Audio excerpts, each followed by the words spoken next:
What's up, guys? It's me, JellyKnees. Today we're going to talk about the myths and where I think they're going to fall in the lane layout. Yesterday we talked about the lanes themselves and how I think the compositions are going to form on the lanes and some popular ones that I think might emerge. There were plenty of comments, so if you guys haven't seen that, go check it out. Read the comments as well. Lots of people had good ideas about good layouts. But today we're talking about the myths and where I think they're going to go in relation to the lanes. So, real quick, get subscribed and let's jump into it. To recap, we have the 7 pre-alpha myths that we're going to be talking about. We have Arawn, who's a berserker, and then we have Dante, a marksman, Lea, who's a sky slayer, Malaia, who is a reaper, Marina, who is a cleric, Noxus, who's an archmage, and Talos, who is a knight. So these will be the 7 myths that we have access to during the pre-alpha, and then more will be added later on. We don't really have a time frame on that, but that's another video in and of itself. So to recap for you guys, this is just the mini map I took off of the extra life test and gave some colors to symbolize the 3 lanes we know about in Ethereal's map. We have the ice lane here, the void lane, and the fire lane. In addition, we will have the jungle just indicated by the League of Legends jungle icon because we don't really have a good icon to use for Ethereal just quite yet. So let's jump into the first myth, being Arawn. So Arawn is a berserker. The berserker class ability will be that they can selectively destroy some terrain on the map or create new paths or block paths using their ability to destroy trees, rocks, environment, etc. As such, I would expect that the berserker class, probably at least initially, will most likely go into the ice lane and or the jungle. Now let's talk about why I think they're going into the ice lane. The ice lane is going to be the off lane in this consideration, the fire lane being the duo lane as well. If we're going to go the route that I expect, which is a 1-1-2-2 configuration, so 1 in the ice lane, 1 in the void lane, 2 in the fire lane, and 2 junglers, then I would fully expect the berserkers kind of being the slower, tanky type characters that will probably need more time to be useful for their team to go into that off lane and or the jungle where they can roam around and create opportunities to make themselves useful in the jungle. The jungle also will be a very good place for the berserkers to be able to use their class ability as often as possible.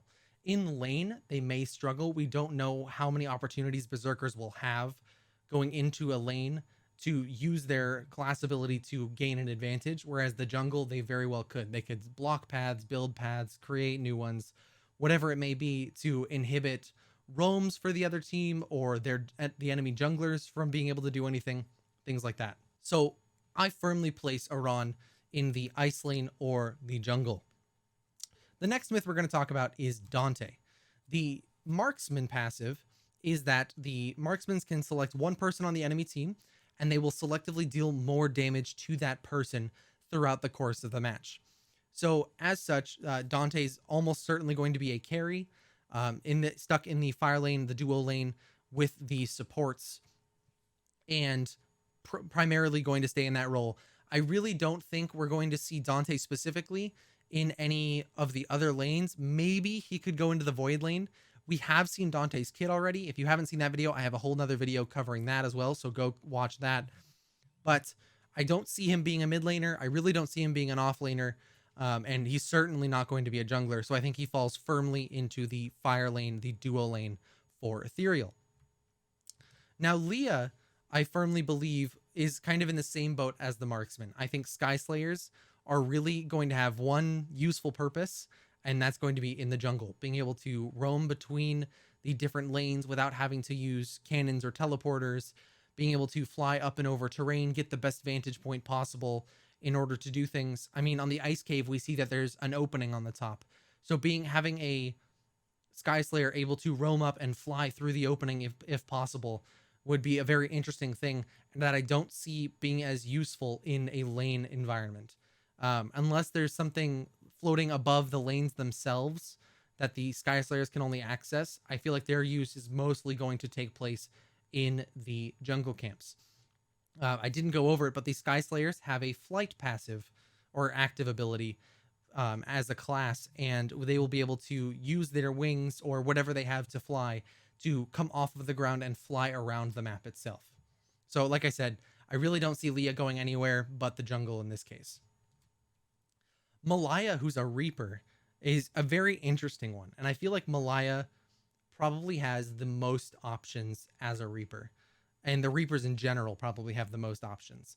So the Reaper class ability is that they can climb up and over walls using parkour.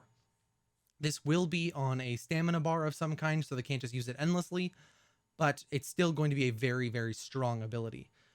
For that reason, I absolutely see the Reapers having the potential to be in the Void lane, it being the mid lane, or the jungle, either way. So basically, they're, in my mind, they're going to act as Ethereal's assassin class. So being in the mid lane makes sense that they'll be able to go against the squishier mid laners that we typically see in MOBAs, but also having that parkour ability will help them roam across the map very, very quickly. That parkour ability also will help them traverse the jungle very quickly, and thus could also make them viable junglers, assuming they have the sustain to survive in that role. So I definitely think that Malaia will be going into the Void lane or the jungle specifically. I don't really see her going into the Fire lane for any reason. She probably isn't going to end up being a melee carry of any kind, and the likelihood that we see her as a support is little to none in my mind. She might be able to end up in the off lane or the ice lane, but I feel like that's probably a stretch based on the type of characters that I would expect to see in that lane and that we typically see in the off lane role in other MOBAs. I just don't see Malaia likely, or Reapers in general, likely fitting that mold for the ice lane. So Malaia, Void lane, jungle.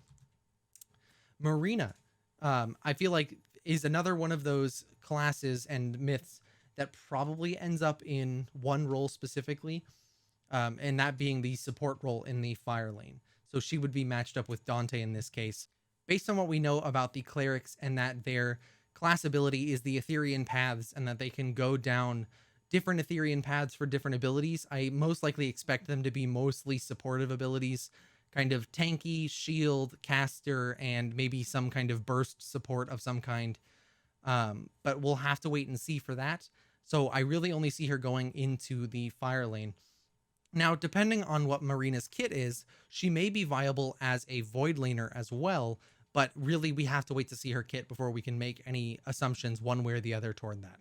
So we're going to put Marina in the fire lane. Noxus is an Archmage. So the Archmage class ability is very interesting to me because it can be used in a lot of ways. So the class ability is that they can put teleportation sigils around the map. We don't really have an idea of how many or how often they'll be able to be used, but the fact that they can place them around the map and help people traverse from lane to lane quickly is a very, very big deal and something that will most likely be most valuable in the void lane itself. And so I definitely see Noxus being a void laner, but something I was thinking about in creating this video is that Noxus could very well be a supportive type of myth as well, in that she uses her teleportation sigils to allow the mid laner to roam to the fire lane, as well as allow her and her carry to roam very quickly from the fire lane so they can get the fire wyvern, then take a teleporter down to the obelisk instead of having to jump, and create paths of getting up and down very, very quickly for herself and the carry that she would be supporting. I think the support role is probably going to be a little more reliant on what her kit is, but I definitely think it's more than possible for Noxus to be a at least semi-decent support in the fire lane or a very, very good mid laner in the void lane.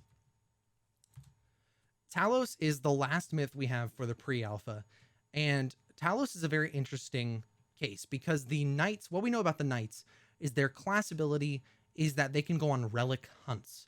So they will basically get a quest that they have to fulfill certain achievements on in order to get a very powerful item or relic for in reward for their quest.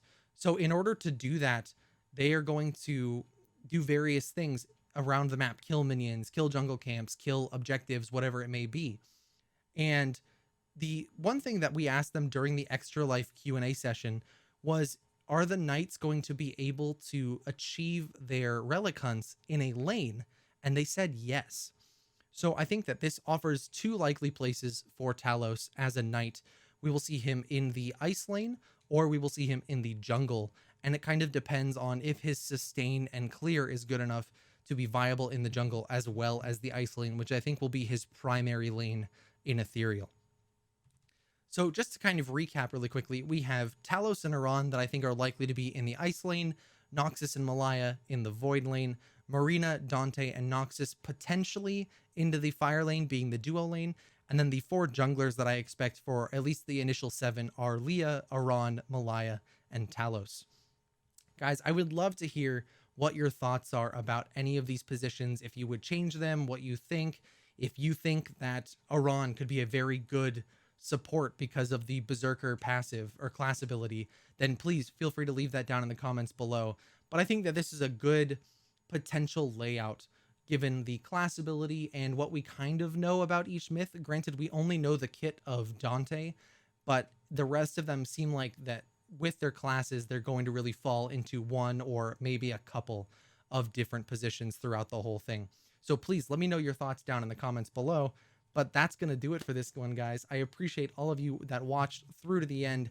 If you guys want to see some videos that are recommended for you, click right over here. If you want to see a playlist of all the ethereal content I've made so far, right over here. And if you see the icon right above my head, click that, hit subscribe, and I'll see you guys in the next one.